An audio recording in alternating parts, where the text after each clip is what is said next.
হযরত বেলাল বলতেছি, ইয়া রাসূলুল্লাহ, আমরা কবরে গেলে আমাদেরকে মুনকির নাকির 3টা প্রশ্ন করবে, কিন্তু আপনি যখন কবরে যাবেন আপনাকে কয়টা করবে? তা আল্লাহ রাসূল বললেন, বেলাল তোমার কি ধারণা? বেলাল বলতেছে, হুজুর আমার ধারণা হলো আপনাকে 2টা করবে। আল্লাহ রাসূল বললেন, কোনটা বাদ দিবে? বেলাল বলতেছে, মান রব্বুকা প্রশ্ন করবে, অমা দিনুকা প্রশ্ন করবে, কিন্তু অমান নাবিউকা এই প্রশ্ন আপনাকে করবে না, কারণ আপনি তো নবী। আল্লাহ রাসূল চোখের পানি বের করে বললেন, বেলাল আমার ভাগ্য এত খারাপ, তোমাদের নবী আছে কিন্তু আমার নবী নাই। নবী বললেন, বেলাল তোমাদের নবী আছে, সেই নবীর সুপারিশে তোমরা জান্নাতে যাবে, কিন্তু আমি নবীর যে নবী নাই, আমার কি হবে উপায়? সমস্ত সাহাবীরা বলে, ইয়া রাসূলুল্লাহ, বেলাল যে প্রশ্ন করলো তার উত্তর কি? আল্লাহ নবী বললেন, বেলাল মানুষ মরে যখন কবরে যাবে ওই মানুষকে মুনকির নাকির 3টা প্রশ্ন করবে, কিন্তু আমি নবীর কোনোদিন মরণ হবে না। যদি আমি নবী না মরি তাহলে আমাকে প্রশ্ন কেন করবে? হয়তো আপনারা বলবেন, হুজুর নবী কি মরে নাই? নবী কি মরে নাই? যারা আহলে সুন্নাহ ওয়াল জামাত তারা কোনোদিন নবী মরছে এই বিশ্বাস তারা করবে না। তাদের বিশ্বাস হলো ইসলামের পতাকা উড়ায়া দিয়া নবী শুইয়া আসেন সোনার মদিনায়। আপনারা বলেন তো, কোনোদিন কি বলতে পারবেন ইসলামের পতাকা উড়ায়া দিয়া নবী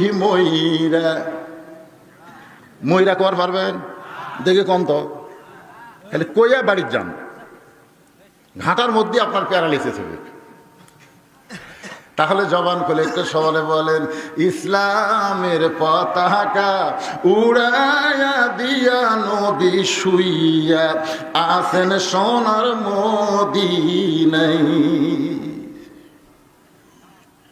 হুজুর আমি মরে যাওয়ার পর মুনকির নাকির 3টা প্রশ্ন করবে, আমি খাদিজা উত্তর দেওয়ার পারবো না, আমার পক্ষ থেকে আপনারে একটু উত্তর দিতে হবে। আল্লাহ রাসূল সঙ্গে সঙ্গে মা খাদিজার কপালে চুমা দিলেন, মুস্কি হাসি দিয়ে বললেন, খাদিজা ওই আল্লাহর শপথ করে বলতেছি, আমার আগে যদি আপনার মৃত্যু হয়, কথাটা খেয়াল করবেন, আমার আগে যদি আপনার মৃত্যু হয় তাহলে আপনার 3টা চাওয়াই আমি পুরা করব ইনশাআল্লাহ। আমার কি আপনার আগে যদি, আমার আগে যদি আপনার মৃত্যু হয়, এই কথার দ্বারা নবী বুঝাইলেন কে কখন মরবে এটা আল্লাহর নবীও এ কথা কন না কেন। আর হামাকের মধ্যে কতগুলো আছে জানে না? একেবারে 6 তালার উপর উঠে 1 লক্ষ টাকার খাট আর 6,000 টাকার কুরিয়ান কম্বল গাও দিয়ে বলতেছে, আমার বাড়ি আমার ঘর আমাক নামাইকে, আমার বাড়ি আমার ঘর আমাক নামাইকে, এই বলে খাটের উপর কম্বল গাও দিয়ে শুয়ে পড়ছে। রাত 3টার সময় একটা ভূমিকম্প, জোরে কর কি কম্প, খালি সামান্য কাফন দিছে, এত জোরে নামছে। 9টার সময় কি করছে, হামাক নামাইকে, আর 3টার সময় এত জোরে নামছে কম্বলের মধ্যে তার লঙ্গি খুলে আছে, ওটা পড়ার পর্যন্ত টাইম পাইনি, ওই ন্যাংটা হয়ে নামছে। এই ভূমিকম্পে কিন্তু বগুড়ার সবাই বার হয়েছিল। আর পরনের দিকে তাকায় বলে, তোর লুঙ্গি, হায় হায় সর্বনাশ, কম্বলের মধ্যে আটকে আছে। তো ইজ্জুমান তাশা, সম্মান দিয়ে আল্লাহ 6 তালাতে তুলতে পারে, তুজিল্লু মান তাশা, আবার ন্যাংটা করে আল্লাহ নামাবার পারে। ধরে কোন কথা ঠিক কি না? আজকে অনেকে মনে করছে ক্ষমতার চেয়ার পাচ্ছি আমাকে নামাইকে, 1 সেকেন্ড লাগবে না, 1 সেকেন্ড লাগবে না। আল্লাহ পরীক্ষা করতেছে, দেখি চেয়ার পাইয়া তোরা কি করিস। জোরে কোন কথা ঠিক কি না? হ্যাঁ, আরে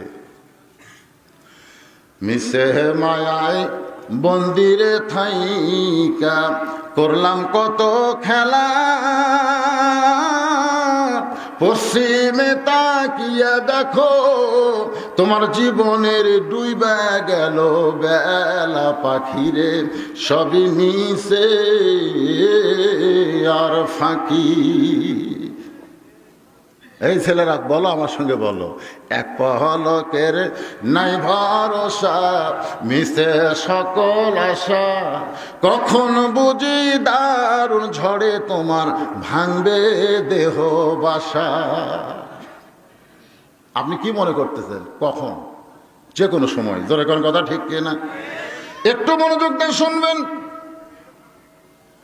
মুসলমান হওয়ার পরে মৃত্যুর কথা মনের মধ্যে যদি না থাকে, ওই মানুষটা সবচাইতে বিপদে আছে। ওই জীবিত মানুষের জন্য বেশি বেশি ইন্না লিল্লাহর আমল করতে হবে।